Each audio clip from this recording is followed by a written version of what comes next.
Welcome to VHS Sisters, a nostalgic movie podcast with two actual real-life sisters. I'm Melanie. And I'm Seisha. Get into some comfy clothes, grab your favorite beverage, and come hang out with us as I force my little sister to watch all the movies she missed growing up. All right. I'm gonna try not to scream this whole time.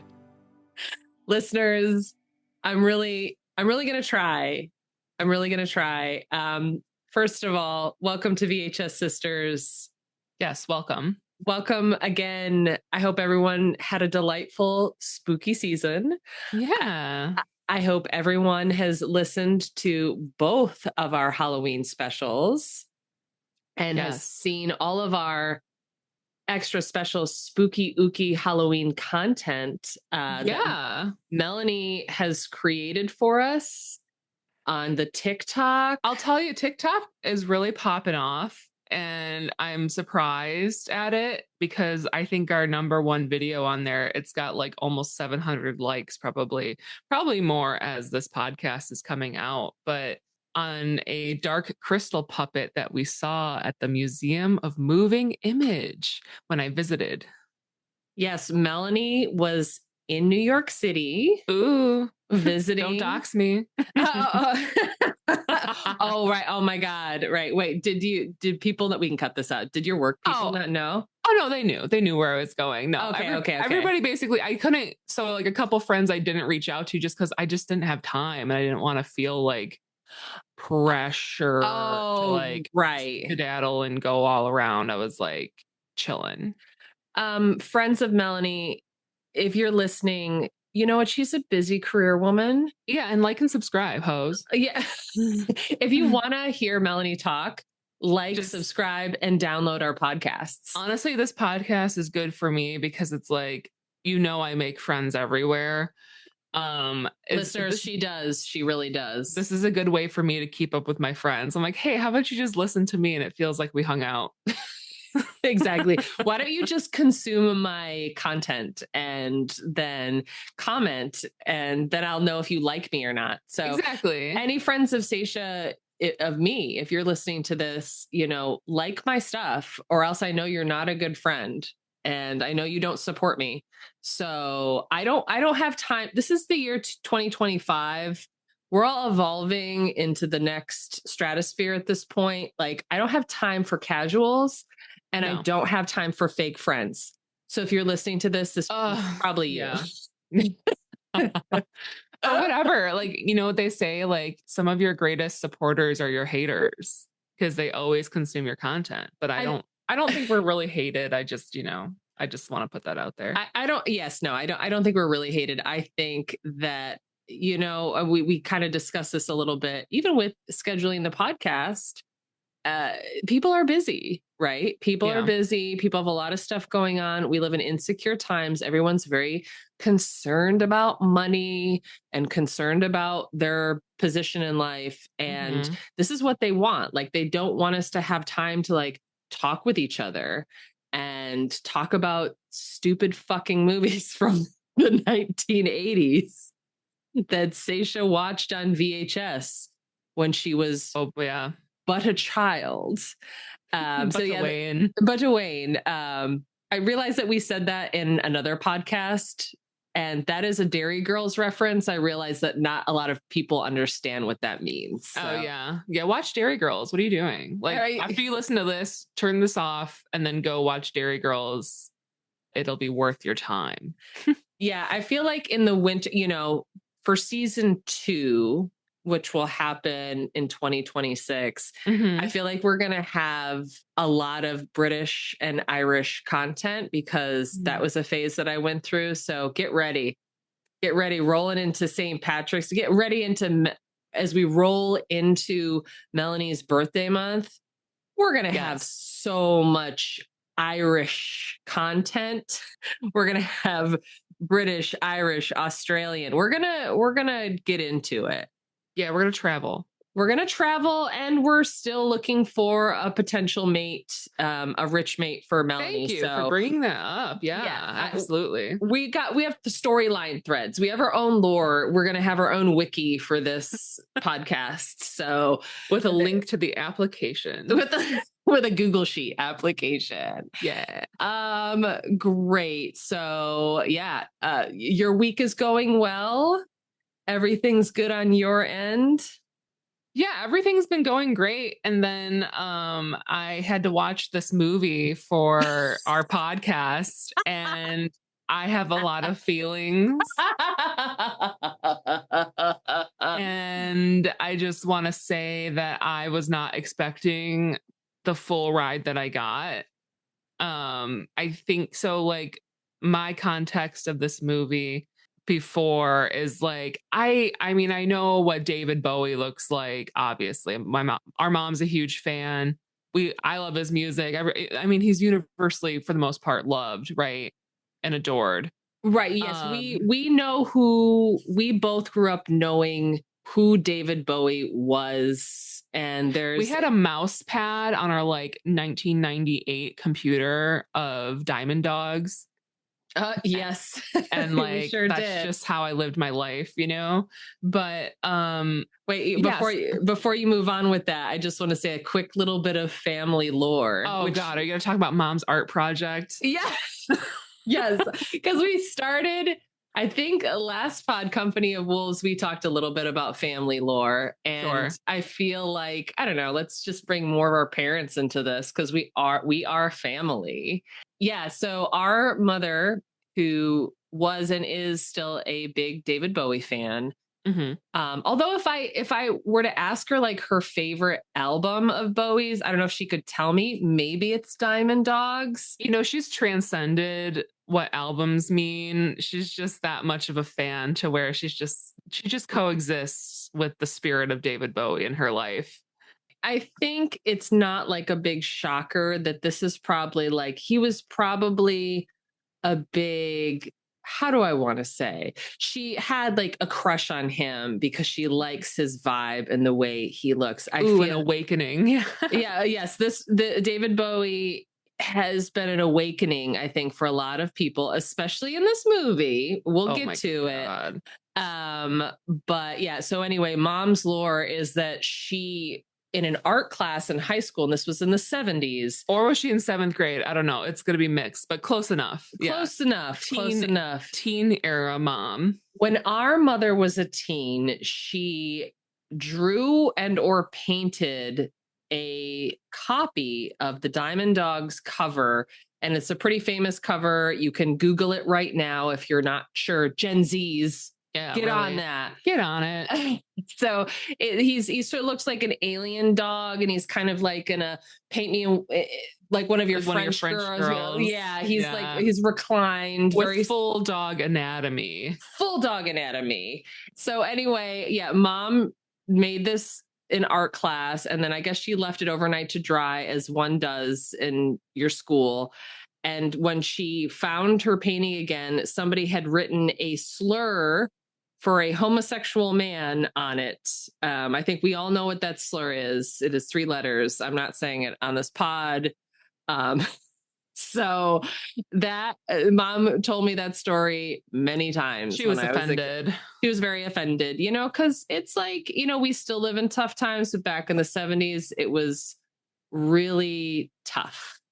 Being anything that was not like a straight man, a straight white man. So I think, yeah, before we get into the movie, we can recognize how important David Bowie was as a cultural figure. He had his own mythos and was a trailblazer. Oh yeah. Especially for women like our mother, who probably had a how do I want to say, a slight preference towards maybe an androgynous looking man, or maybe it was a British thing. I think she just had a soft spot for British went through a men. British era as well. Yeah, like me. Maybe that's where I get it from. Oh, yeah. I'm learning so much about myself. Generational, it passes on. Yeah.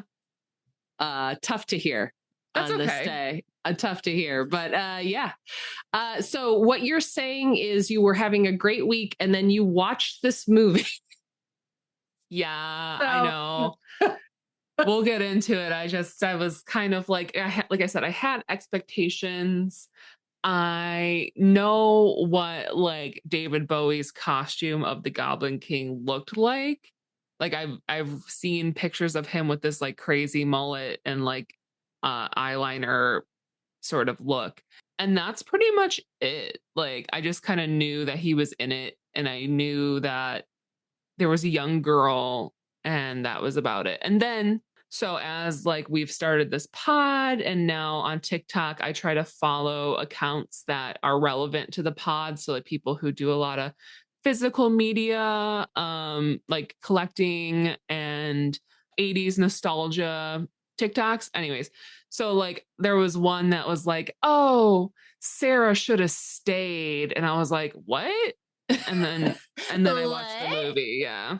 Got it. So you have no actual memories of this movie. No. You'd seen images of Bowie famously in like the the amazing fright wig that he wears, his very tight costume. You know that there was a girl in it. Did you know who Jennifer Connelly is? Like I knew who she is like now, obviously, but like right. I didn't really like think of her when I thought of the movie. Do you know what I'm saying? Right. Yeah. Yeah. Like you've seen her in some things as she's gotten older. I think it's like Beautiful Mind is what she's known for. Requiem for a Dream, famously so. I don't think I've seen either of those. Okay. Well, we don't Just add it to the list. No, we are not, listeners. We are not going to be covering Requiem for a Dream. Okay. Maybe I've seen it. I don't know. No. I had an experimental movie phase when I was like 15, 16. So maybe. Requiem for a Dream is like one of those movies that like, it's like the hardcore sad girlies will be like, it's my comfort movie. And it is like one of the realest depictions of like what it is like to be addicted to drugs. It is darker than dark. It is like darker than Train Spotting. Trainspotting. That's yeah. It doesn't have the level, like Trainspotting has funny moments, and then you can kind of like, I feel like if you're interested in like working class Scotland and like how all that is, I mean, it's just sort of like, yes, it's very dark and bad things happen. Right. Requiem for a Dream is like unrelenting. It's just like there's no that's like a one and done for me, for sure. It's like Hereditary. It's like we don't need to see this anymore. That's just my opinion. However, a movie you can watch again and again arguably is Labyrinth. So yeah, you have no memory. This is just to share a little bit of my lore with this movie. This is one of those 80s movies. I always knew that we were going to do it. There is a ton of discourse around this movie in general. People talk about it on podcasts. There's a lot of YouTube retrospectives about it because people of my generation and a little younger, I feel like elder millennials, get really attached to this movie. This is a movie that I know very well. This was a VHS rental. This was like, I think I got it from the library. It's like, it's one that you would lump in with like Never-Ending Story and Dark Crystal. The two creators of this movie, Jim Henson and Brian Froud, made the Dark Crystal, and this was their response to the Dark Crystal, which we have watched this year. And it is a very different movie. It is a very different feeling movie. I, of course, deeply connected with Dark Crystal. And this one is very tricky for me because I would be like, oh yeah, Labyrinth, love it. Love David Bowie in Labyrinth. But there's a lot in this movie that doesn't work for me. Yeah. And upon rewatch this week, because I had to take copious notes, I was watching this with Ryan, and he was like, Melanie's gonna fucking hate this movie. And I was like, yeah, see, I know her Ryan well. Gets me. Yeah, no, you did. I was like, I had to agree with him. I was like, Yeah, I'm glad we're covering this because I need to unpack this. I would say this is a childhood classic. Mhm. Why it is a childhood classic, I don't know. But yeah, it's weird. I think there's like a group of kids. I think it's like, kids maybe born like after 85, I find connect with this movie more. And I don't know why. Mhm. People have a lot of affection for the puppets or the Muppets. Yeah. And as a kid, even as a kid, I always found like the design of this movie a little ugly. Like it's very brown. I always thought that the puppets were unlike the ones in the Dark Crystal, even though there's like ugliness in the Dark Crystal. Mhm.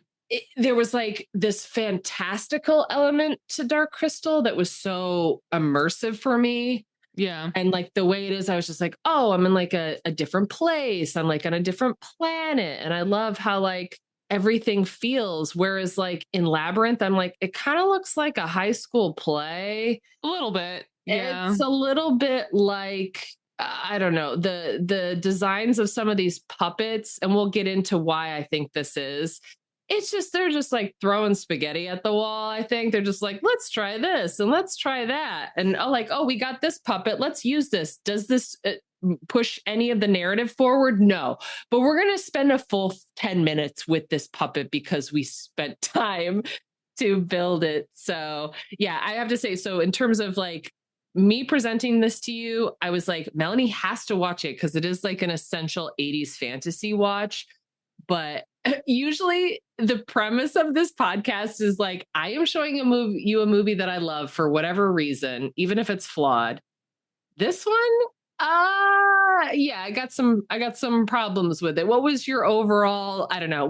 I don't want to hear like what rating. We're gonna save the rating. We're not gonna forget the rating. Right. But like, I guess give me like your overall, Unwinds. yeah, as the movie was unwinding, I guess Yeah. before we get into like the deep lore of this movie, like what were your first impressions? That's what I want to hear. Of the movie, I thought it was almost a little, and I hate to say it, but I'm like, it seems a little clunky in Mm-hmm. like how you just described it being like a high Right. school project. Like it didn't feel as finished as like say the Dark Crystal. And I thought that, I guess I was just kind of confused because I knew that in a way Jennifer Connelly's character Sarah, she's kind of like a love interest in a way with the Goblin King, but it's like I didn't really feel that. And I think maybe, and I'm sure David Bowie probably was like, no, I'm not like smooching a full child in this film. But I was just like a little taken aback by the other plot lines. Like I know she had to go like rescue her stepbrother, and I'm just like, he's got enough goblins. Why does he really want this other goblin baby? I don't know.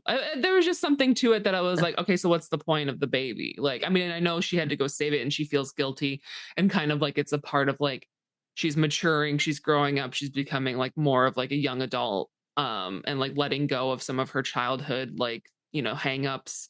Obviously her mom probably died, I'm assuming, because that's another like huge thing in the 80s movies is like big trauma happens and I have to go on an adventure. So like my impressions were like, okay, she went on this adventure, but I wasn't like totally thrilled with it. That's my general impression. See, you would think the mom was dead because I wrote that in my notes too. I was like, oh, right, her mom died, right? And then I was like, Mhm. well, there's pictures of her mom on her like vanity in her bedroom, in her Right. like very typical 1980s teen bedroom Gorgeous with the room, cat. I know. yeah. I was like, girl, give me that bed. I'm like, bitch, you need to relax. Like, your dad has provided this McMansion for you that's like beautiful and ornate. Like, maybe watch the step sibling. Like, it's fine. Or the half sibling, I'm assuming. Yeah, her little baby brother, Toby, who, first fun fact, that baby Toby, it's his real name is Toby. It's Toby Froud, who is Brian Froud's son. And I love that they named the character Toby because they probably needed to call his name to like get his attention for certain shots. And they're just like, let's just call him Toby. It's funny because I made a note and I was like, I know obviously it's not the same person, but I was like, this baby looks so much like, I believe it's Corey Haim. The famous Corey Haim, 80s actor. Mm-hmm. Yeah, in like, say, like The Lost Boys. I'm like, they look so like that's his sibling in my head, you know? So yeah, we can get into some of the weird, the confusing plot points because it kind of like jumps off from the beginning, but there is a lot of confusion stuff. So yeah, like Sarah's mom isn't dead. She like left to become an actress. That's the lore. Like she left her dad to become an actress and Sarah's mom started dating another guy whose name is Jeremy. This is like the deep lore, which is really close to Jareth. Yeah, I didn't catch that, but okay. They don't say it. And the only reason I know this is because there is a famous novelization of the movie and they get into it more there.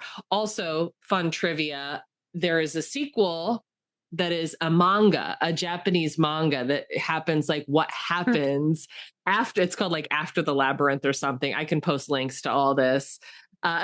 Melanie's making like a really confused face. So yes, anyway, that's the backstory that is not really presented clearly in the beginning. Her mom is not dead. Her dad just remarried. Her mom is off living her life, the glamorous life, right? Honestly, you better work, girl. Girl, you better get yours. Leave your kids at home. Say bye. That's the dad's responsibility, and just like go live your life. That's exactly what she did. So there's like there's so many fan theories about this movie because it kind of gives you nothing, even though it is over 90 minutes. So for a kids movie, quite long.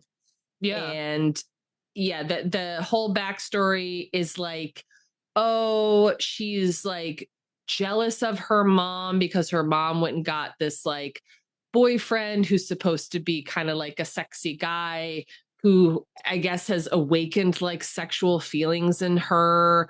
It's a whole like, we don't even need to get into it really. But you know me, I like love to go deep and get Did into not expect that. Yeah. It's like, from the, I thought she died. At first glance, you're like, oh, mom's dead. Classic. Yeah. The story was actually inspired, like, well, not even inspired. It kind of came out as the movie was being made, which again, this was Henson and Froud's response to Dark Crystal because they were like, this Dark Crystal got way darker than we originally intended. Loved it. And it kind of flopped. And they're like, well, we're going to go comedic. And we had too many puppets in Dark Crystal. Let's bring in humans. And so this was their response. They're like, okay, funny musical numbers. We got humans in here. This is going to be a real smash. And Labyrinth also was kind of a flop. It didn't it wasn't like a total disaster when it was released, but it really had a second life in VHS and rental in the rental world in the 80s and 90s. And that's kind of why we're talking about it now. Yeah. But yeah, it was mostly inspired by a Maurice Sendak book, which was about like a goblin king stealing a kid. And like, it was so close that Maurice Sendak's lawyers got in touch with the Henson team. And they're like, actually, you're ripping off our book. So he is credited as like, inspired by Maurice Sendak, this whole Goblin King thing. Yeah. In the beginning, when they're going like the panning shot through Sarah's room, you see the book Where the Wild Things Are. Right. On, exactly. Her dresser and a lot of other books that are like, I'm assuming were inspiration for the film. So he's like, here, let's just credit all these people and move on. Yeah, it was like, I think they were kind of like stuck on like what the plot should be. You can definitely tell like there were a lot of hands in this movie, like a lot of people giving opinions. Like the screenplay is credited to Terry Jones, who I don't know if you know Terry Jones from Monty Python's Flying Circus. He was one of the Monty Python guys. But it wasn't all him. You could tell there were a lot of people collabing on the script. And as a result, it's kind of like, the plot, it's a little shaky. Yeah. It's not super strong. There is sort of like you said, this idea of like coming of age, right? Very popular in the 80s, very similar to the last movie we watched, The Company of Wolves, like a very specific like girl journey from like being not quite a girl, not yet a woman. Yeah. So yeah, Jennifer Connelly at the time of filming was 14 years old, and her character's supposed to be 15. I think David Bowie is the Goblin King. I think he was almost 40. Fully 40. He had fully 40. I don't know. Yeah, he did a lot of cocaine, like like in the years. I think he was clean at this time. But yeah, he definitely is way older than her. And according to Brian Henson, he said that his dad, Jim Henson, wrote this as sort of like a cautionary tale for teen girls not to get too wrapped up in older men. And I was like, is that what the intention was? Because I didn't get this as cautionary tale at all. I missed that lesson. I missed that lesson back in the day because I was focused on. I was very focused. Let's just put it this way, just to like dip my lore into it a little bit more. I was very focused on Bowie as a potential love interest, and I didn't see anything wrong with that. And yet another movie where I'm realizing how fucked up the movies of my childhood have really taken my life in an interesting direction in terms of love interest. That's all I'll say about that. But yeah, I didn't get that at all. I didn't get that this was a cautionary tale, and I don't think a lot of people did either. What do you think about that? Me watching it, yeah, I want as to a know. 33-year-old adult, Yeah. I feel a little cautionary tale from it. I'm like, this guy's messed up. The Goblin King is not the one for you, Sarah. Like, you got to move on. And like, she didn't seem like overly like the only, and we'll talk about the scene too, because I did like it, but like the only scene that it seemed like she was genuinely interested in him was like this like masquerade scene. Like we're gonna spend a full 15 minutes on that. But masquerade. That's like, I never felt like her being like, oh my God, I want to see this Goblin King. Like he's all that, like I didn't quite get that feeling. I thought she was like, oh no, I summoned this, guy to steal my half brother, and I got to go get him back because I'm going to be in big trouble. Like, and then he just didn't, I don't know. It didn't totally connect for me as like a romance. So I missed that part, but that's probably because I'm a lot older. Yeah, I'm glad you didn't watch this as a kid like I did, because I thought it was a romance then. I was so much so that I was like annoyed at all the little Muppet puppets, and I was like, no, let me get back to this inappropriate age gap relationship. Let's go back to this. Definitely my favorite scene as a kid was the ballroom scene. 100%. A lot of scenes I would like this. Again, this is a movie that was like always on. It was like on HBO, and like it was frequently like people just like pop it on VHS. And there are some parts I do not remember because I probably fast forwarded it or like walked out of the room. Like this is a movie I was like, oh yeah, I love this part. Like this part, there's certain characters I really love, and some characters I was like, burn it with fire. I hate this character so much. So yeah, going back to the whole like creation of this, and then also like talking about like how David Bowie kind of had a hand in it too. Like I know that they optioned a lot of people. Like they knew that they wanted the actor to play, whoever was going to play the Goblin King had to be a pop star. They wanted him to have like that sexy sort of dangerous energy. I made a note saying that I really think that just Jim Henson loved David Bowie so much that he wanted to cast him in a movie, or like have him like relevant to a project he was working on. Cause like, I kind of feel like there could have been more people that might have fit the role in my head better. Oh, who would you have cast as Jareth? Oh, that's like a hard question for me. Cause it's like, I think like as far as like 80s actors, I'm not well versed on, but if I had to pick somebody from like maybe the 90s, 2000s, I'd pick his real name is blanking on me, but Dean, like from Wait, from who? Gilmore Girls. I would love, What? yeah, like, or Jess, you would know, wait, like somebody who's more of a teenager, like somebody who's more young, I guess. And no offense to David Bowie, but I was just like, this doesn't feel right. Sorry, hold on a second. We are deep in the depths of fall. You're probably rewatching Gilmore Girls just like me. I am, yeah. And so you just have Jess and Dean on the brain. I do.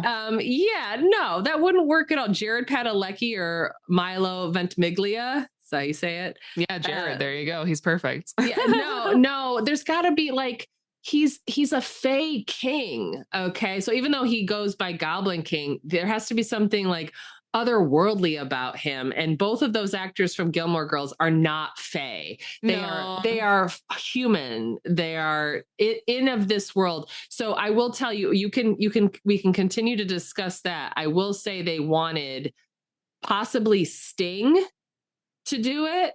They wanted a pop star. So I think they optioned Sting. I think they were also in talks with Michael. My God, what about like George Michael?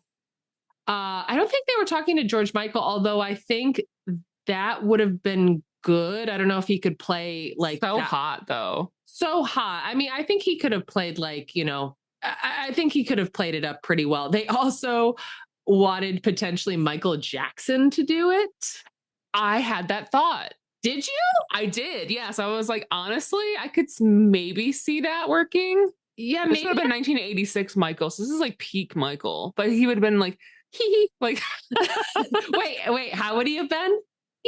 Like a little too like playful, gentle. I've never seen The Wiz, and I know that will have to be on the list as well. Oh my God. So like I'm imagining like a really like playful character, and I feel like the Fae King has to be more serious, have like a really strong like blue steel look, Yeah, no, we're thinking about Fae King, maybe even kind of like a shadow daddy quality, also not to bring up modern romantasy novels yet again. We always seem to touch on it because a lot of what we discuss, like I said, a lot of what we discuss is very rooted in 80s fantasy, and a lot of these romantasy authors they're like my age. Right. And they grew up with it. Like there's so many works of romance and fantasy that I feel like people saw Labyrinth and they're just like, I can do better than this, or I want to expand on this universe. It was funny because on this like last rewatch, I was watching this and I was like, oh, this is just like The Cruel Prince. If anyone has read The Cruel Prince by Holly Black. Mm-hmm. It's like a pretty big like I would say it's more of a young adult novel. It's not very spicy, but I was like, oh, it's about like the Feywild and like a human that like falls into the worlds and, very like portal fantasy, which is like a very young adult kind of thing. Yeah. There's so many works that are inspired by it. Yeah, I'm sure listeners, if you have a better casting than David Bowie for Jareth, I want to hear your takes. He's pretty iconic in this role. Like this is what people remember the movie for. And like I said, he was a big awakening for, I would argue, thousands of young people, boys and girls, folks of all genders have fallen in love. And it was funny in my notes, I was just like, David Bowie is one of those, it's like proof that you can be charismatic and hot and have like really fucked up teeth. Like, yeah, especially in this age of like Botox and veneers. I'm like, he looks kind of fucked up and he's still got it. He's got that thing. Yeah. He's got that moxie. For me, it's all about the eye contact. Yeah. And he's got like that arresting stare. It's like, oh, he's just focused on you. And yeah, I think, I don't know. Did David Bowie not do it for you? Is that what I'm getting from? She's rolling her eyes. I have a note that I wrote down. I think it could have worked a little bit better if, and I know the hair has to do with like, okay, he lives in this world where all these puppets are and like they look crazy, so he can't look like super polished and all that. A little more work on the costuming department, like side of things. Full shaft on display in the gray tights. And I was like, I am very uncomfortable Wait, you were uncomfortable with the bulge showing? Yeah, a little bit for this like children's movie. And I'm not saying that like kids can't be exposed to like anatomy and parts, like that's what life's all about, right? But it's just like, is it? But no, Is it though? it's like you have to, you have to understand, I guess, see, like for Jennifer Connelly, I mean, it's not like, oh my God, but there's something about seeing that kind of took me out of the movie a little bit. And I will say, like, I could have done with more like cloaks. I could have Okay. done with more like, All right. just like a little more. And I'm not saying like wings or anything, but they could have kind of like, people can hate on it, but it's like, I felt like he wasn't pretty enough. Got it. You didn't love his eyebrows or his hair? No. Yeah, very Right. crazy hair. And I guess like seeing him juxtaposed with Jennifer Connelly's very like clean teen looking, like long, dark, sleek hair. She kind of has like a piratey blouse on and a vest and some jeans. Like she was just like pretty chill and normal, a little whimsy, but he was just, I felt like there was just a little more things that I could have probably benefited from looking at besides the gray leggings. That bulge was a choice. I mean, it was a deliberate choice, and I think there's a lot of behind the scenes footage, which I, of course, I'll tell you more about later, and I'll link it for our listeners too. Brian Froud was like, yeah, we wanted him to be a pop star, a rock star. We wanted teen girls to like swoon over him. And so the bulge was deliberate. Like it wasn't like a costuming oopsie. They're like, no, we need his dick out in front. And there's some scenes too, like especially there's one scene where he's like in a cave with Hoggle and Sarah, and it's like the light kind of hits him on the side and there's just like a shadow. And I was like, dang, this skinny white boy is hung. Like he is out there. He is out there with it. And we all saw this at 8 or 9 years old. And I mean, he bagged one of the most iconic supermodels, Oh, and, Iman. Yeah, sure. So it's like, it's not just charisma, uniqueness, nerve, and talent with David Bowie. It's a little something extra. Yeah, I don't know. Yeah, it definitely was a choice. So yeah, you're saying you wish there had been more flamboyance, more capes, perhaps like a prettier, like a more feminine kind of look, not this not like this 80s fright wig situation. The choice of full shaft. So what you're saying is that David Bowie's overall look for you wasn't super alluring. You would have made some different costuming choices, a little bit more pretty, a little bit more flamboyant. It was just too much bulge, is what you're saying. It's a lot of bulge. Yeah. I was taken aback for sure.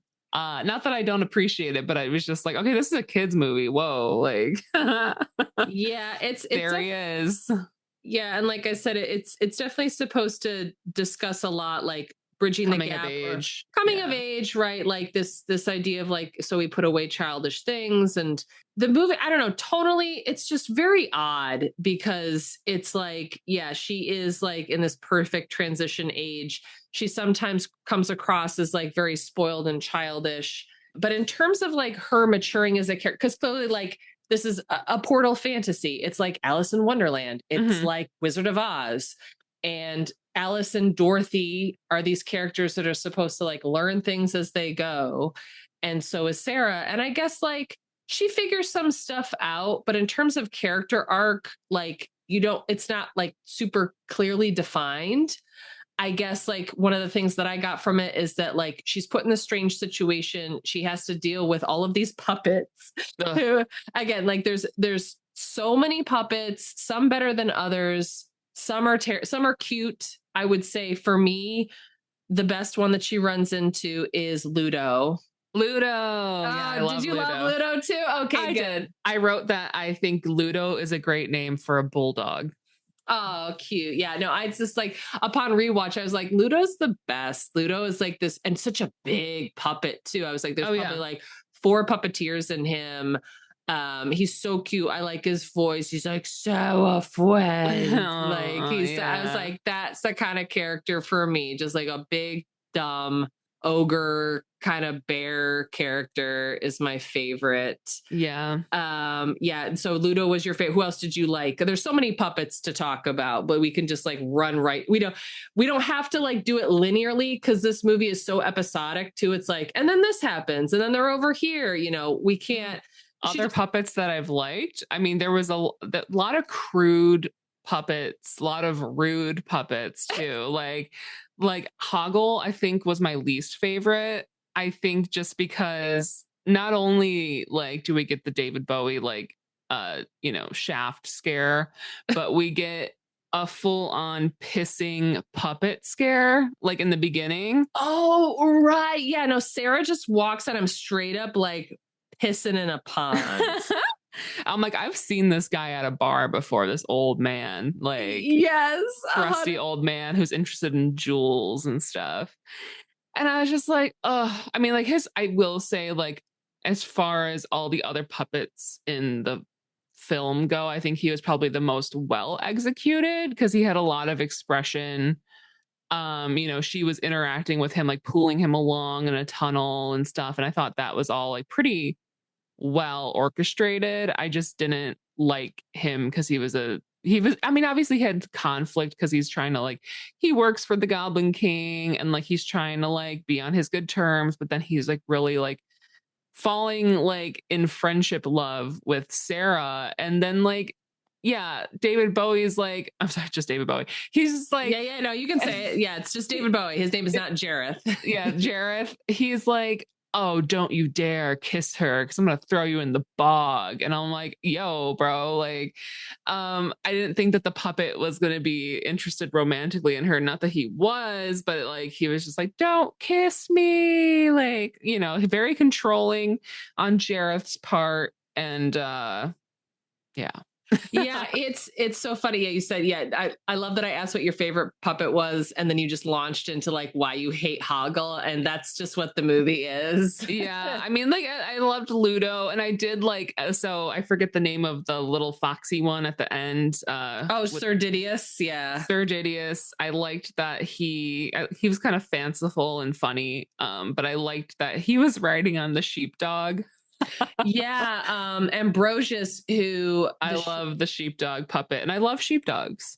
Yeah, the sheepdog who they would cut between like a real dog and a real dog and a puppet, which was my favorite. And I was like, sometimes like the Ambrosius is behind a rock, like yeah, like acting, and I was like, wow, that dog's really good. And I was like, that's not a real dog. That's not a real dog. Quick sidebar before I forget. So there's if you're the kind of person like me who ends up on Reddit at 3 a.m. Yeah. You will frequently find, this is like a thing that like pops up pretty frequently.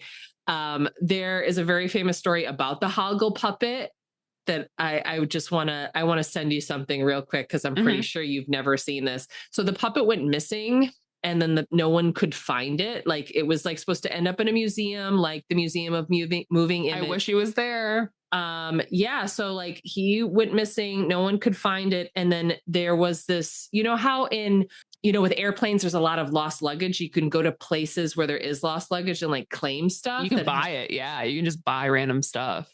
So there was this person who also happened to know a lot about Labyrinth, who went to one of these lost luggage places. This is like 10 years ago in like Scottsboro, Alabama. He posted on the internet that he found the Hoggle puppet. So you've never heard this story, right? No. So he was hiding. He was hiding in a suitcase that had not been opened for many years. I'm going to send you. You have your phone on you, I'm sure. I do. Yeah. I'm off Wi-Fi, but I have my phone. Yeah, I'm going to send you. Oh no. Oh no. Oh, Hoggle. He really fell apart. Yo, that's like a corpse, bro. Can you imagine being a person opening the suitcase, not knowing what it was, and that's what you find? I would be throwing up. I would be like so scared. And then I'm like, oh no, it's a puppet. Like if I didn't know, if I've never watched the movie, Yeah. I would be freaking, I would be calling the police. I'd be like, I got a missing person. Yeah. Where's my reward? It's scary. So, listeners, if you are listening, get on your little device and you're just going to Google found Hoggle puppet. I'm going to put that on TikTok for sure. Yeah, no, it is definitely nightmare fuel. But they did find him and they restored him. And now I believe he's in a museum of puppetry in Georgia. Okay. So he's been restored, hopefully.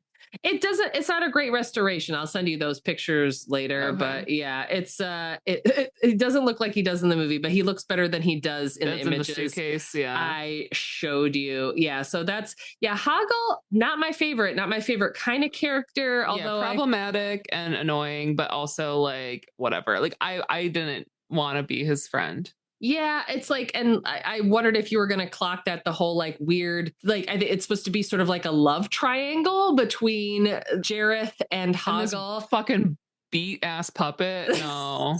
Like, yeah, I also wrote a note on that. I'm like, that is such a strange thing because again, she's clearly a teen. She's gorgeous. First of all, like, oh my God, stunning. I was like, whoa, beautiful, classic beauty. Her hair, I'm like, girl was using mane and tail or whatever, like thick, lustrous. I'm like, my hair has never been that thick and never will be unless I have extensions. I'm starting to take biotin. We'll see what my hair does. Yeah, no, big hair inspo. Yeah, Jennifer Connelly is gorgeous. So yeah, of course, but like she is, 15 years old. And yeah, there's a love triangle of sorts between her, a gross ass pissing old man puppet, and David Bowie with like cigarette stained teeth. Like, what do you... these are your choices, you know. And I'm very anti remake, but I would love to see this movie remade. Oh, really? Yeah. I think what they kind of did with The Dark Crystal and they did a prequel, I could see something like that happening. But I think that my choices would be like, if you're trying to really establish a triangle, I gotta believe it with my eyes. And I'm not saying that like David Bowie couldn't have still been the Goblin King, although obviously like I would prefer maybe somebody else. We could recast that we could redo that whole Hoggle thing. Maybe like put somebody who's like almost like Pinocchio-esque, but like is actually a real person with like a build out suit on them that makes them look like a puppet, or like, you know, I don't know, something that like is more believable. Like, okay, like maybe this is also a teen boy, you know? Wow. Okay. So in your mind, the modern day remake of Labyrinth is going to feature a hot teen boy. Yeah. In a puppet outfit playing Hoggle. So we're gonna yassify Hoggle. Yeah, 100%. We're gonna take them back about 200 years and like give them like 3 feet of height. I'm dying right now. So we want to yassify him. He's gonna be like sort of like a K-pop star, if you will. Ooh. Yeah, because like I want to be convinced. Like convince me that she wants to stay with him or give him a smooch. Right. There's got to be some sort of and she was just like friendly smooching him. She wasn't like doing anything, I guess, not malicious, but like, I guess like sensual. Romantic. Yeah. She wasn't doing anything sensual to him. She was just like, oh, my friend, thank you for saving me. Mwah, like on the head. Yeah. She didn't like tongue that puppet. No, God. She didn't lick that. She didn't lick his nose or anything. So like, yeah, I'm like, David Bowie, why are you so jealous of this creepy ass puppet? But yeah, I would totally change it up a little bit. But okay. I want to go back to the puppets that we were talking about before. Like I wrote a note about the worm. I was like, this fucking worm in the beginning, he's got a little scarf on, like a very small role. But I was just like, it's like, come inside and meet the missus, have a cup of tea. Like, I'm like, okay, you know, this is, it kind of cracked me up a little bit. And then also the puppets, like the fluffy orange guys who like are for sure people at Coney Island in the summer. Wait, go speak more on this. I've seen these people on the boardwalk before. You know, they're like, "Hey, come over here. Hey, yeah, you want to party? Woo, we got some stuff." Wow, you know, just like, okay. Wait, you've seen these puppets at Coney Island? What drugs were you on? I'm seeing the characterization. I see. Oh, I understand what you're saying. You know people like this. Yeah, like you know that they're called the Fire Gang, I think. And yeah, it's like, the Fire Gang is smoking some lace marijuana. I mean, they do have a very reggae-like song. They do. It's called it's like Chili Down with the Fire Gang. Yeah. And it's so funny you bring them up because I hated those puppets. Yeah, I hated them too. Hated them. We'll talk about, there's a behind the scenes documentary called Inside the Labyrinth, which I will send to you today. You should definitely like watch later. I will. There's so much insane behind the scene footage, including a behind the scenes video of David Bowie recording vocals for his songs in a full studio, smoking a cigarette while singing, which is incredible. But they talk about like how they did all of the Fire Gang stuff, which is like they had this idea they had so much time to work on these puppets and they had money. So they basically worked on like all these puppets for like a year and a half. And I feel like this is a big problem with the movie. So much of the movie is just, it's like a set piece for these puppets. They're like, well, we have this puppet, let's use it. The Fire Gang, they're like, well, let's have puppets where their heads come off and then their legs come off and their arms come off. They're like these chaos goblins that end up just like being fucking annoying and singing like this reggae song. And I remembered like as a kid, like walking away from the TV, I'm like, I hate these guys. And so much of the movie after the Fire Gang is a little foggier, because I just remember like at that point, like sometimes I would just like want to stop watching it because I hated the Fire Gang so much. Turn them off. Yeah, it's just like they're like very colorful in like what is like a murky world. So they just don't feel like they belong visually. Yeah. But yeah. They had all of these mime puppeteers like dress in black velvet. You could totally tell, yeah, like the way the background kind of froze a little bit, and then just like Jennifer Connelly standing there, and it's like everyone's kind of working behind her, so it's like very green screen-ish. It's super great. Yeah, it was like the only way that they could do that effect. So yeah, it was like, yeah, they were all in black velvet. They were moving the parts around. They just had Jennifer Connelly like interact with them a little bit while they did their stupid reggae song. I do know, I can't remember the puppeteer's name, but it's the head Fire Gang guy, I think, who also does the voice of Elmo. And it definitely had like, they all have like these super annoying voices. I was just like, oh, get out of here. I feel like a lot of the voices reminded me of some of those that I heard on Dark Crystal. So I'm assuming that like, you know, they probably carried over a couple people. 100%. Yeah, I feel like the Henson Company too, like the Creature Shop, like I feel, I don't know if anybody has like any hot behind the scenes info about the Creature Shop, let us know. We want gossip. We do. But I want to say too, my other favorite, like actually maybe my favorite puppet besides like Ludo, of course, is the Helping Hands. I thought those were really interesting. And I loved how like there was multiple people working to like shape the faces and the noses and the mouths. Like, and it wasn't like a puppet that was made necessarily. It was just like using your hands strictly as puppetry. And I thought that was really interesting. I did like that. Yeah, that's like I said, once we're done, everyone's going to watch Inside the Labyrinth because they talk about that process too, about how like, yeah, again, they were just sort of like throwing ideas around the studio and they were like, yeah, what if we had, okay, hands are going to grab her. Oh, but like everything's alive in this world. Like, and so the puppeteers got together and they're like, how can we make a face? So there's a lot of like, really creative, very cool kind of like theater. Yeah, it was funny. We were saying that like this movie is like, you know, it's not a great plot and it's not like super well written in parts, but it is kind of like, what is it called? Oh, portfolio, like for art school. Oh yeah. It's like, let me just show you like all the different kinds of puppets I can Yeah. make. Mhm. And, we got weird wizard guy with the bird on his head. We Yep. got these like playing card guys that are like a shield, and Yep. And the door knockers. the door knockers. We got the like The little weird worm. the little worm. We've got the little guys with, what do they call it? The armor on their head. The guys who are torturing Ludo. Oh yeah, Who yeah. were like weirdly Japanese for some reason. It's like, it was the 80s, Right, there's right. a lot A lot of inspiration. Like they're probably like, okay, well, like what type of armor can we use that's not like typical medieval armor? They'll look to like all different areas for inspiration. Yeah, no, they were just they just really wanted to show off all of their, like, what do they call it, fabrication skills. Yeah, and they did a great job, honestly, with that. As far as the movie goes, I'm kind of like a little shaky on it, but yeah, definitely a great portfolio piece for the Henson Company. It showed everybody what they got. They got stringy puppets. They got puppets smoking Zaza.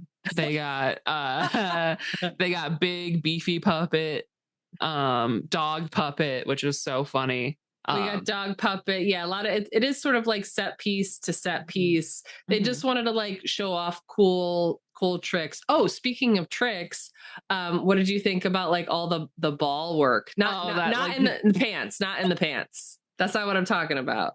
The orbs, I think like they sell, you can just get those, like the magic orb things or whatever. Well, I think there's a name for that actual style of juggling, which David Bowie couldn't do. Another fun fact, that is actually a professional juggler who they stuck like his arm. Yeah, they stuck his arm and he had to do it blind.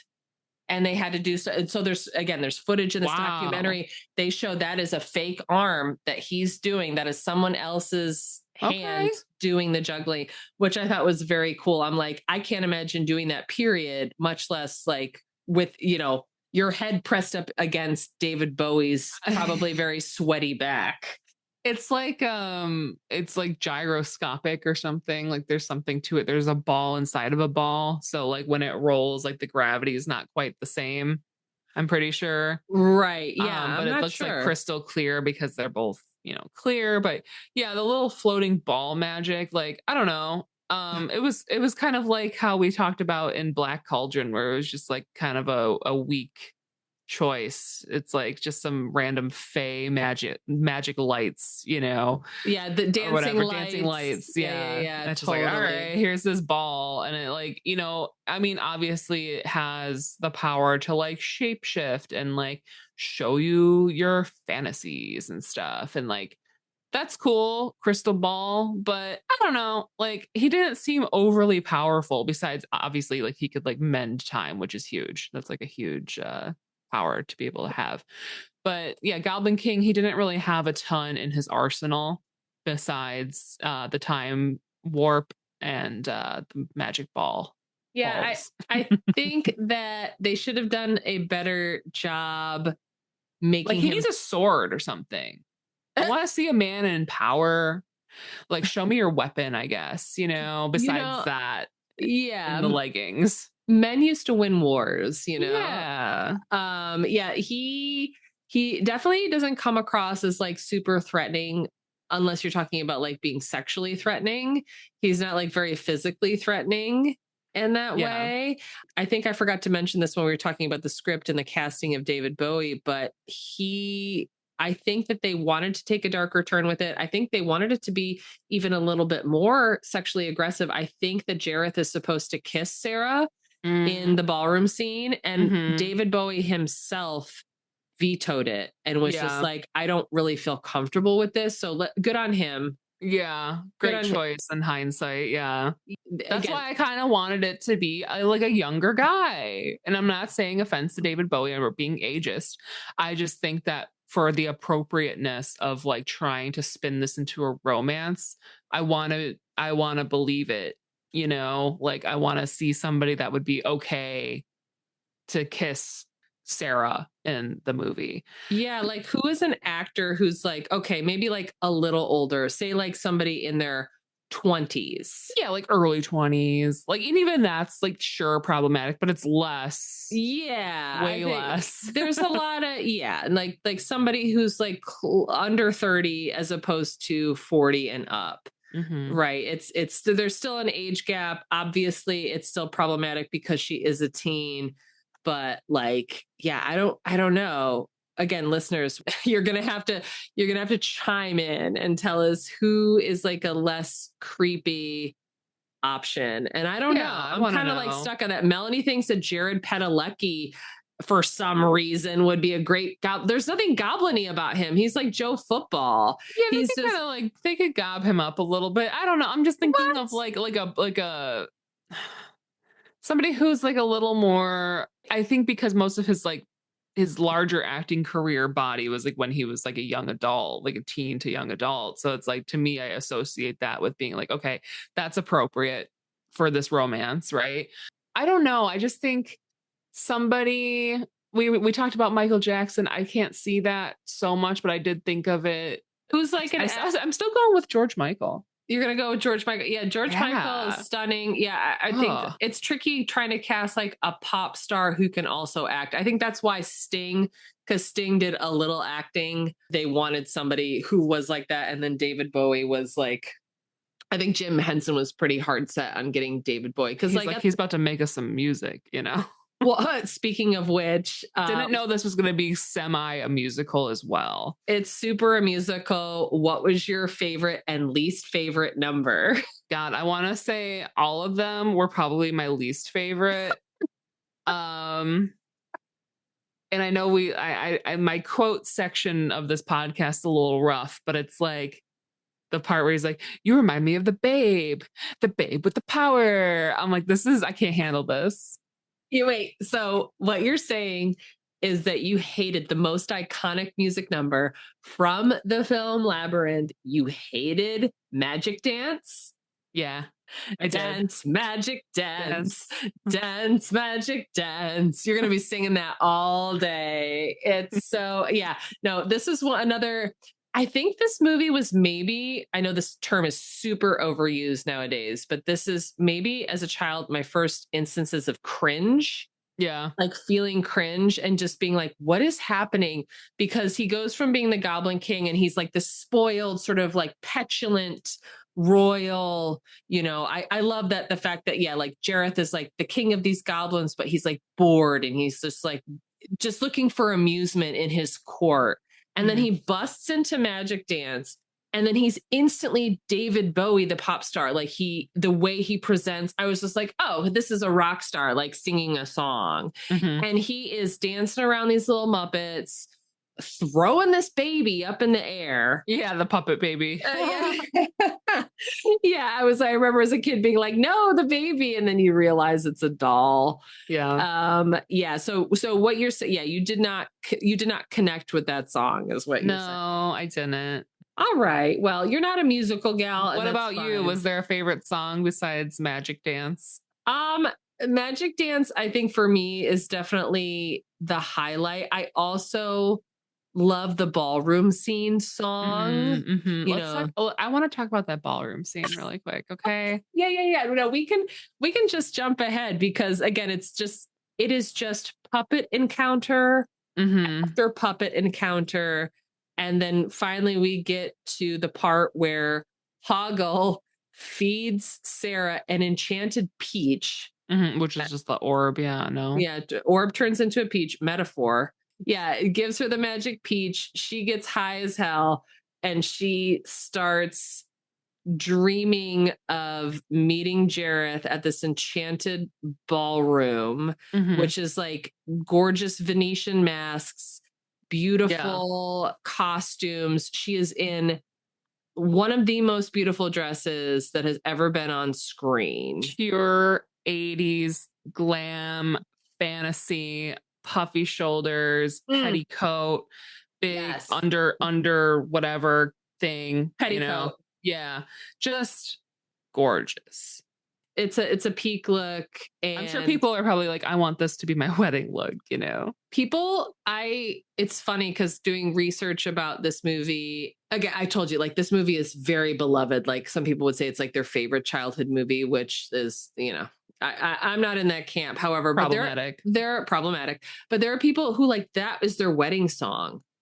Oh. Yeah. And like, and Ooh. I was like, yeah. And I was like,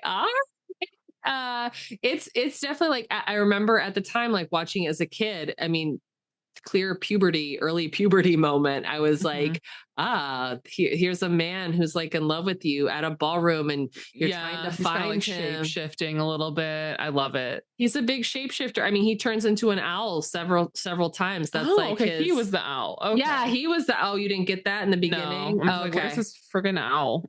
That's Jareth. That's his animal form, because he is Fae, even though, again, they never say it, but I think that's clear Fae lore there. But in that scene, I love that the characters, like the Venetian mask, like it looks like basically like all renditions of like the goblin puppets.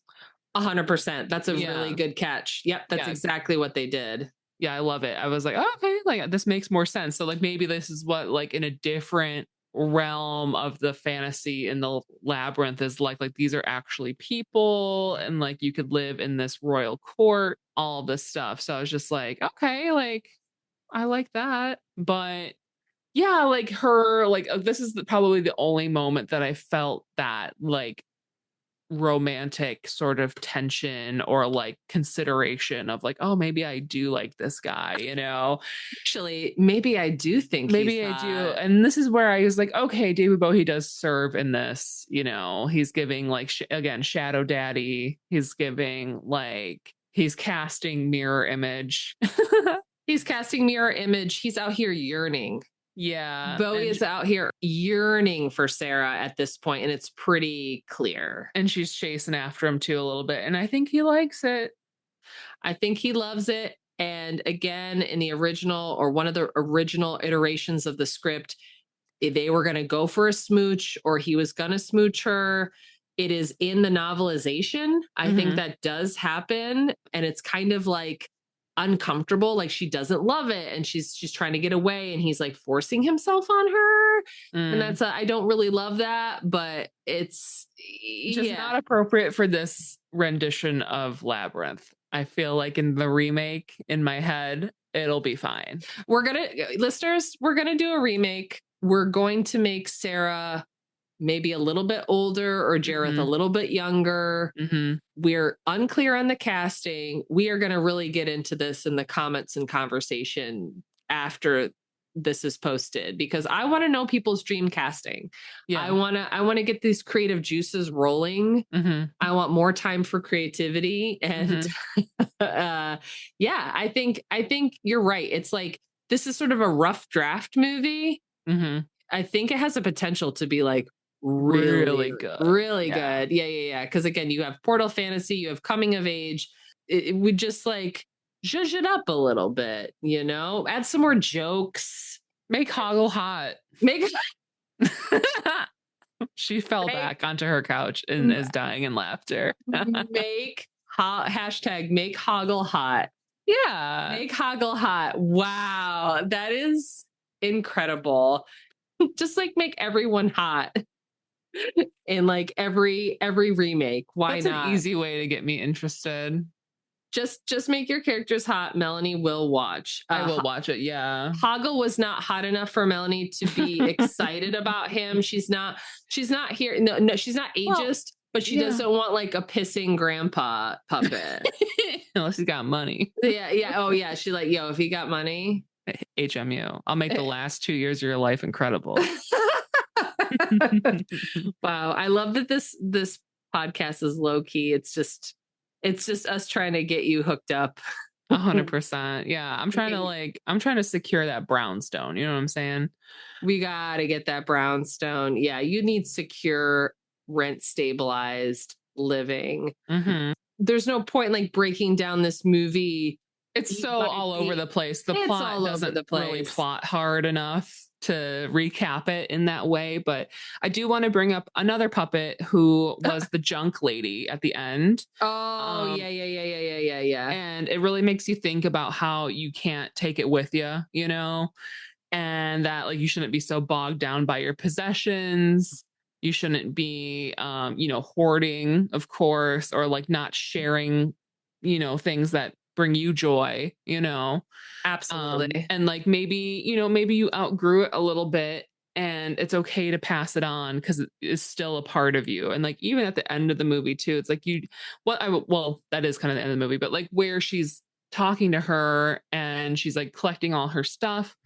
And she's like, you do kind of feel that shift in her emotions, and Sarah's emotions. She's kind of like, you know, okay, maybe it's time for me to grow up or realize, but like she kind of was under Jareth's spell after she had the peach and the fantasy. She kind of forgot about Toby. So Right. while she was collecting her stuff with the junk lady, she was like, okay, like, oh my God, wait, what am I supposed to be doing? Wait. Oh, Toby, I have to go get Toby. Like she remembers. Right. Yeah, I kind of liked that. I thought that puppet was also pretty well. I mean, her face was a little creepy. She sounded a lot like Agra. Oh yeah, and she's maybe like, it was the same actor. I don't know. yep, you know, like throwing the hmms out there. But yeah, I thought that like she was a pretty interesting puppet because that was the one that really made me feel like that changed her tune a lot.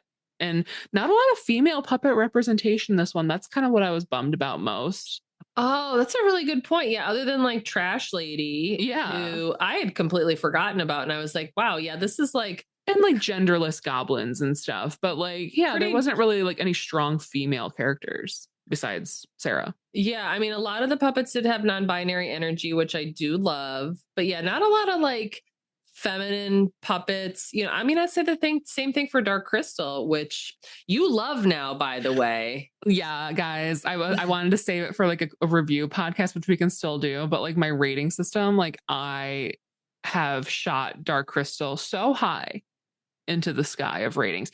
And I think what it was is watching the prequel and watching how it was made and realizing like what a feat it was to make that.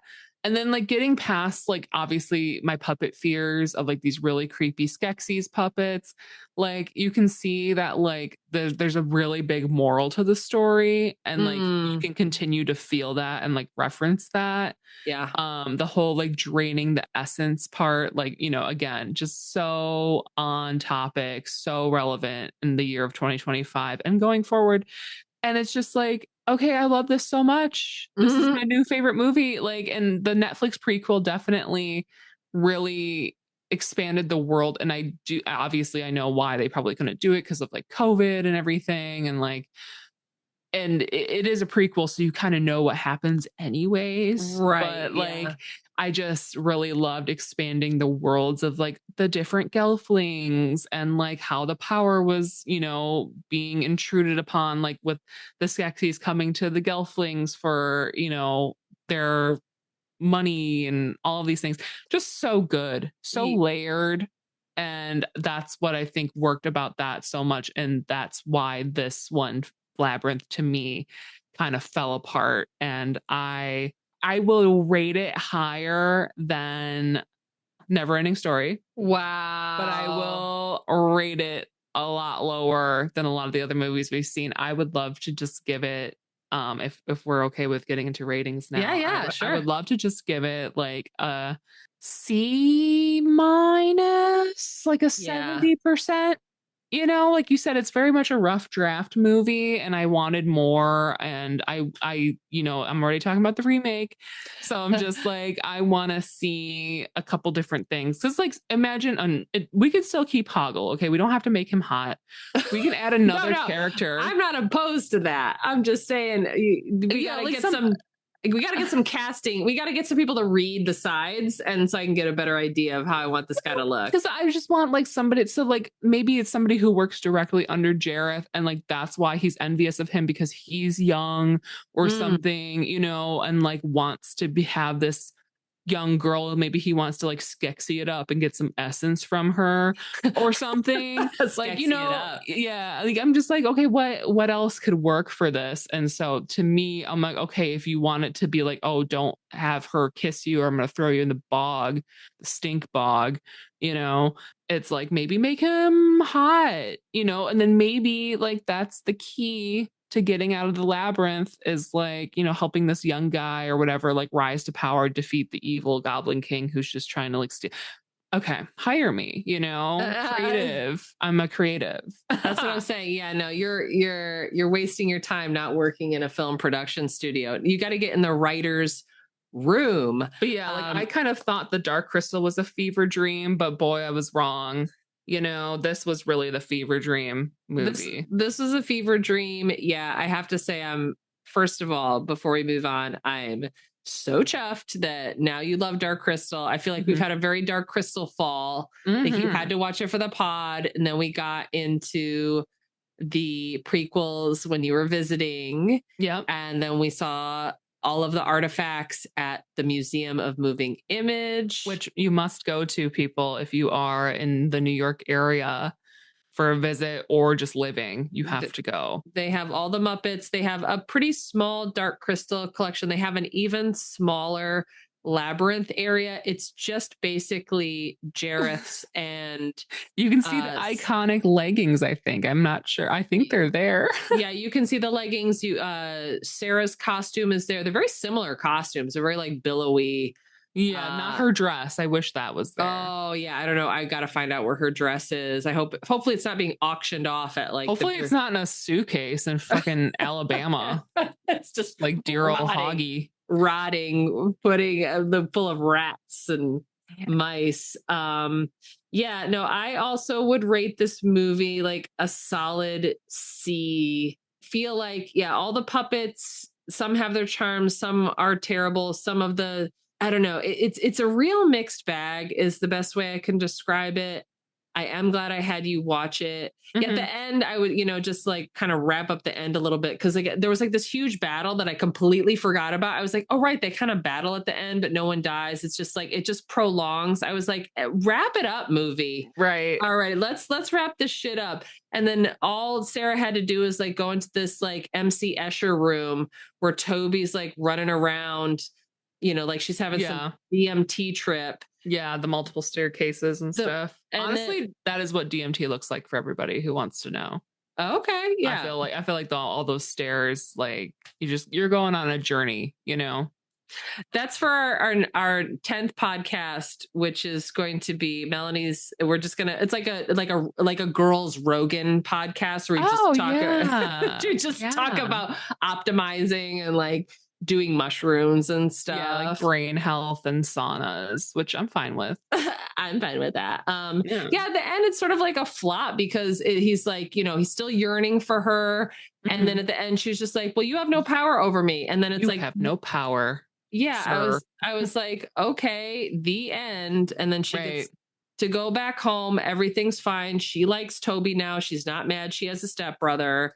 And half brother, sorry. Yeah. And then she is like, oh, I really miss all my friends. And they're like, well, you just had to call. Here we are. And then they all have a party in her room. Which I thought was kind of cute because like, to me, this is kind of like where the theming of like holding on to your whimsy, you can still grow up and have your imagination, that's kind of what I got from that. And I liked that. So agreed. Yeah. I think I like that idea of like, it's not like, oh, you have to put all childish things away, but there's like a time and a place for it. And you can't hold on to all your stuff. Like the junk lady was kind of telling you, Yeah. You can't be mad that your baby brother is playing with your teddy. Like pass it on. Like that's for somebody else to play with. You can go do like cool adult stuff.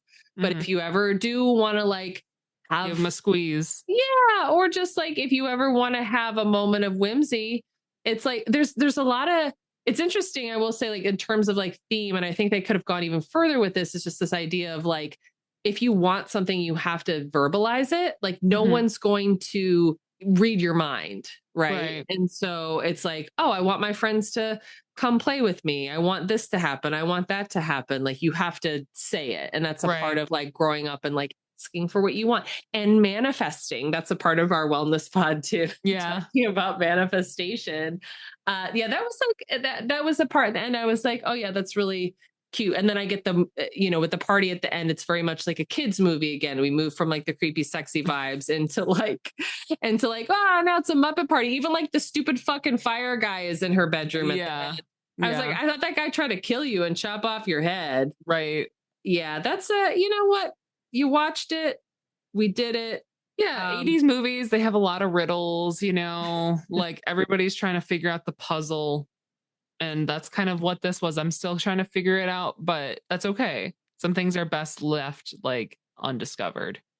It has definitely been inspiration for many erotic fanfics online. Yeah, because a lot of like left to the imagination, obviously. Like, and that's also nice too, Yeah. Don't just talk about like the full extreme erotic, books that my coworkers read and stuff. It's just like, four guys, this and that. Wait. No, I'm sorry. Before we finish, what? What books are they reading? I'm sorry. We have a book club at work, and a lot of the girlies, they love to read like these very heavy, like mafia, like sort of predatory, stalking, sort of like erotic books. Like they want to be chased by the masked man in the woods kind of thing. Wow. Like a dark romance. Not even that. I mean, yeah, but like it's just straight up like erotica, which is fine and great. Like I'm glad it all exists and stuff. But I'm always like, I just need a little more yearning. Like I'm like, I need somebody to like pine after me, Yeah, I mean, this is a good pining movie. You gotta admit, there's a lot of pining that maybe David Bowie is not the one for you, like me or our mother. Yeah. It skipped me. Coming full circle, like you just want Jared Padalecki, I guess. No, I don't. I want Jess. I want Milo Ventimiglia for sure. Okay, he's my number one Gilmore guy. Yeah, you want sort of like an Italian kind of flavor. I just want a guy who like listens to records, reads a book, doesn't bullshit, and like is hot. The end. And is hot. The end. Yeah, like and it isn't a total. I mean, Jess was kind of a jerk, but growing pains, right? But he turned out great in the end. I was like, man, she fumbled the bag. Oh yeah, grown Jess is peak, especially like when he's bagging on Rory later. This is for our 11th podcast. It's called Gilmore Podcast. It's just Gilmore. There are so many Gilmore recaps. Gilmore Sisters, yeah. Gilmore Sisters, yeah. That's for Sister another Mom. So yeah, we'll get Mom on the podcast. I'm sure she'll have something to say about it. Sure. Listeners, quick family lore before we wrap up. I've been a fan of Gilmore Girls since the inception, back in the day, and then I have this habit where I will introduce Melanie and our mother to a show, and sometimes it becomes our whole life. Well, right, like sometimes the suggestions don't hit, but when you latch onto something that I like, I find out that you've binged 4 seasons in like 2 weeks. That's Mom will binge hard. I did have a Gilmore binge in 2023 2024, so yeah, I caught up because like I would see it on TV, like on cable, like it would be on when I'd get home from school, but I never like really like sat and watched the whole thing through. So I didn't really know, like, I'm like, oh yeah, here's the lady who cooks and here's the mom and daughter, like, whatever. But now like, obviously I know it. So it's something that you can easily rewatch. This movie, would I rewatch it? Maybe. I mean, I watched it on Tubi. Shout out to Tubi for free Labyrinth screening, and I think that the Company of Wolves was on Tubi too. So yeah, like you guys check out that. It's free. Check in this out, economy, come on. We're Tubi gals for sure. Yeah, but I also want to quote corner it really quick. Oh sure. Yeah, one that stuck with me, which is at the end, with Sarah and Jareth being like, "Just fear me, love me, do as I say, and I will be your slave." He is just going hard at the end. He's really letting all the cards, come out. He's really letting that dong fully hang out of his pants. So listeners, I hope you've really enjoyed listening as much as I've enjoyed chopping this up with Melanie on yet another episode of VHS Sisters. We have a whole host of holiday films, some more festive than others, but we have a whole bunch more movies to wrap up the end of the year with, before we take a little break at the end of the year. Yeah. For season 2. Get in our DMs, our comments. Let us know, what is your dream casting for the Labyrinth remake that should happen? Tell us what you feel about Labyrinth. We'd love to know. Follow us on all of our socials. Check out our TikTok. Melanie is crushing it over there. Yeah, I want to post. I'll post a couple. And I don't go heavy on the posts, guys. So like if you follow along, it's not going to be shoved down your throat. I just like high quality content. Okay. And that only comes, maybe twice a week. So let's take a look and see what I created for you, especially our movie art, our poster art, which I can't even begin to think about Labyrinth poster art for this. This is going to be tough. We've got a lot to discuss. It's like, who do you want to be? Do you want to be Sarah or do you want to be Jareth? I think I have to be Jareth. You do, yeah. I feel like I have slightly Jareth vibes. I have a Jareth rising for sure. It's in there. We'll come up with some good stuff for you. We'll see you next time. Yeah, bye guys. Bye. Thank you so much for listening to this episode of VHS Sisters. We hope you've had a fun and cozy time. Please consider liking, leaving a review, and following us on your podcast platform of choice. If you'd like to chat with us, please email us at VHSsisterspodcast@gmail.com. Love you. Bye.